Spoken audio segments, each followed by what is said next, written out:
కళ్యాణదుర్గం నియోజకవర్గాన్ని 2.5 ఏళ్లలో అన్ని విధాలుగా అభివృద్ధి చేస్తానన్నారు టీడీపీ అభ్యర్థి అమిలినేని సురేంద్రబాబు. వైసీపీ ప్రభుత్వ హామీలు మాటలకే పరిమితమయ్యాయని మండిపడ్డారు. కళ్యాణదుర్గం మండలంలోని పలు గ్రామాల్లో టీడీపీ అభ్యర్థి అమిలినేని సురేంద్రబాబు ప్రచారం నిర్వహించారు. వెంకటంపల్లి, ముద్దిన యనమల్లితో పాటు పలు గ్రామాల్లో రోడ్ షో చేపట్టారు. కళ్యాణదుర్గం నియోజకవర్గ ప్రజలు భారీ మెజార్టీతో తనను గెలిపించాలని కోరారు.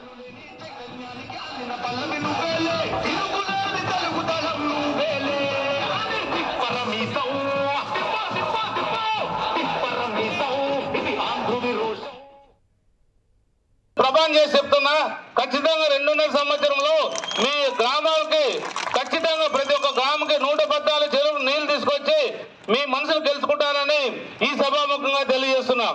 ఎందుకంటే నీళ్ళు ఎంత అత్యవసరమో ముందు ఉన్న వెంకటంపల్లి గ్రామంకి వెళ్ళాం.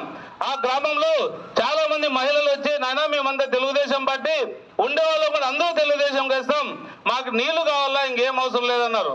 నీళ్లు కావాలంటే ప్రస్తుతానికి ఏమంటే ఏమీ లేవు నాయన, మాకు ఒక్క చుక్క నీళ్లు కూడా లేవన్నారు. సరే, అందులో భాగంగా కూడా మనం కూడా చెప్పాం, ఎంత త్వరగా అయితే అంత త్వరగా మీకు నీళ్లు తెచ్చుకొచ్చి ఏర్పాటు చేస్తామని కూడా వాళ్ళు తెలియజేయడం జరిగింది. వాళ్ళందరూ కూడా అంటే ఇది అభివృద్ధి కాని ప్రభుత్వానికి పోటీ అని అనుకోవాల్సిన అవసరం ఎంతైనా ఉంది. కాబట్టి ప్రజలారా ఒకటే మాత్రం గమనించండి, నేను ఖచ్చితంగా చెప్తున్నా, మనం గెలవబోతున్నాం. చంద్రబాబు నాయుడు గారు ముఖ్యమంత్రిగా కాబోతున్నాడు, ఖచ్చితంగా అవుతారు. మీరందరూ కూడా నన్ను అత్యధిక మెజార్టీతో గెలిపిస్తే మన ప్రాంతానికి కావాల్సిన నిధులు చంద్రబాబు నాయుడు కాళ్ళు పట్టుకొని తీసుకొచ్చి ఈ మన కళ్యాణదుర్గం ప్రాంతాన్ని అభివృద్ధి చేసే అవకాశం ఉంది. ఆయన ఎక్కువ రిస్క్ తీసుకోవాల్సిన పని లేదు. మనకు ఆయన ఇవ్వవలసిన 200 కోట్లు 100 కోట్లు ఇస్తే మన ప్రాంతానికి 200 కోట్లు ఇస్తే 2000 కోట్ల నిధులు తేవచ్చు.